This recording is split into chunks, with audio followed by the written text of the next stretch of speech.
Hello, and welcome to the training for debate at Junior Youth Assembly.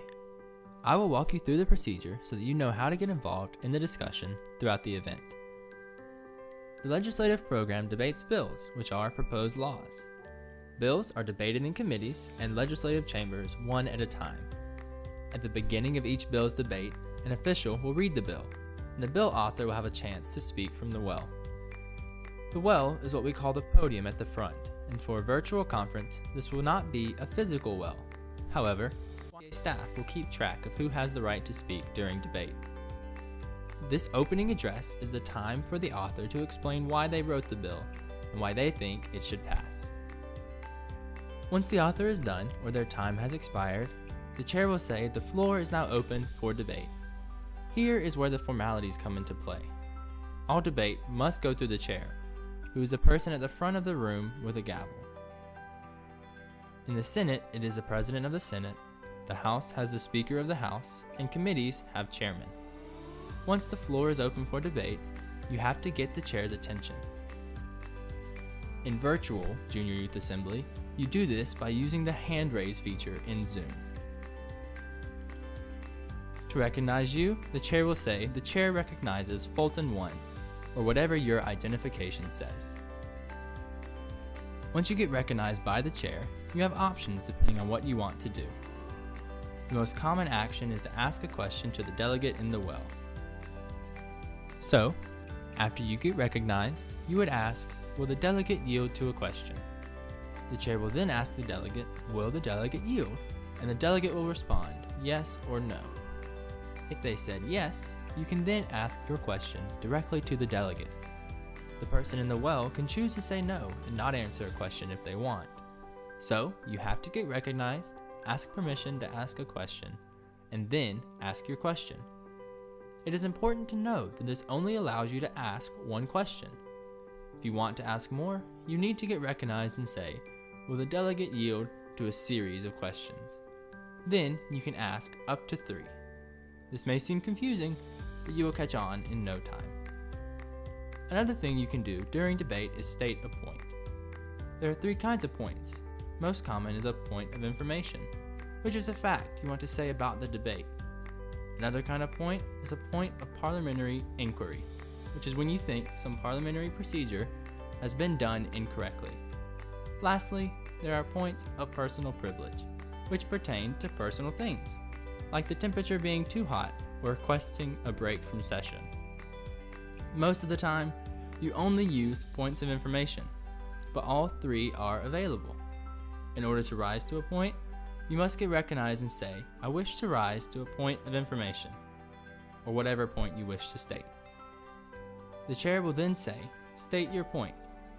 Now you can say what you wanted to, but it is important that all points be phrased as a question.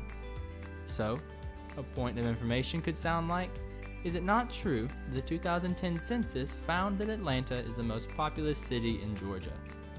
You can see that it is a statement that was reworded as a question.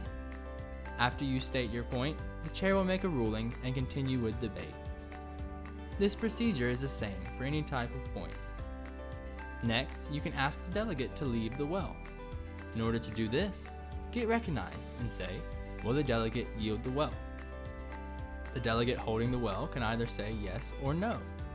In fact, you normally do not want to yield the well if you think the person will speak unfavorably or if you have more to say.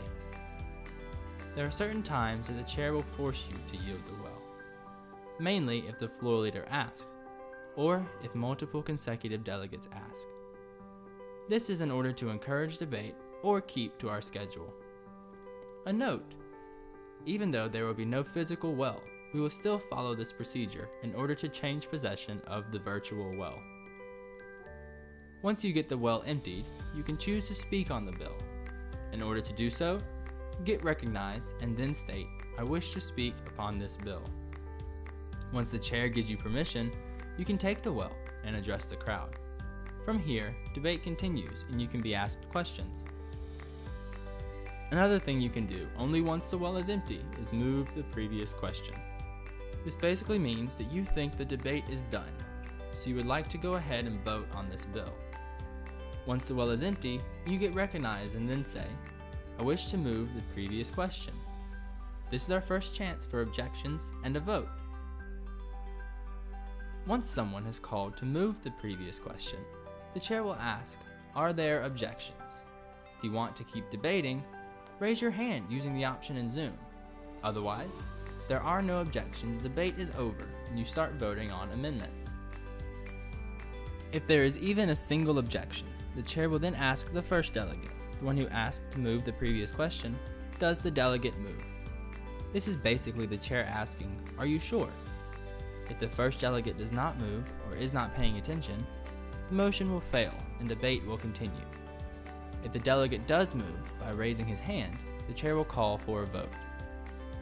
All votes in a virtual conference will be a count of hands. In a vote, the chair will first say, all those in favor of the passage of this bill will rise and stand until counted. You do not literally have to stand, it just means to raise your hand so that the camera can see it while a count is taken.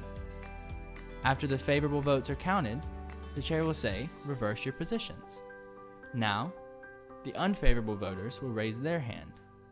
If you want to keep debating, vote unfavorably.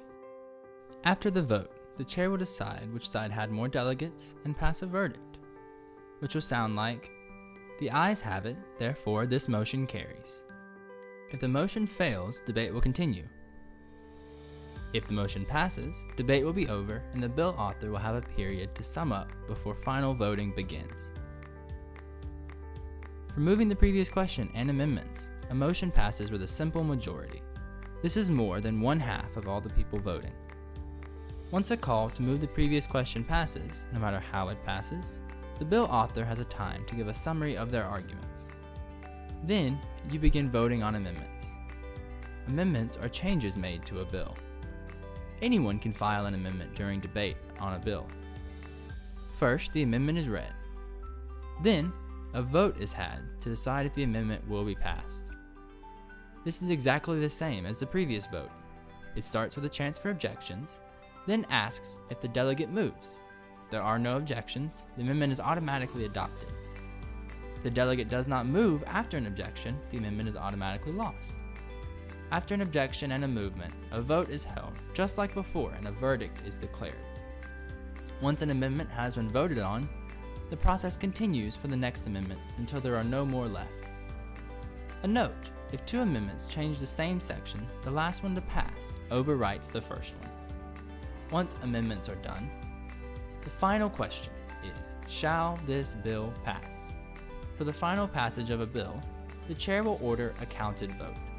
The final vote requires a requisite constitutional majority. This means that the bill needs to have more than half of all the members in the chamber vote in favor. So, for the final vote, if you do not vote, it basically counts as an unfavorable vote. Afterwards, the chair will read the number of votes and declare the bill has passed or failed. Now, you have debated your first bill. You are all ready to jump into debate at a Junior Youth Assembly conference. Do not be afraid to get involved in debate early on, especially in committee. The best way to learn is by doing.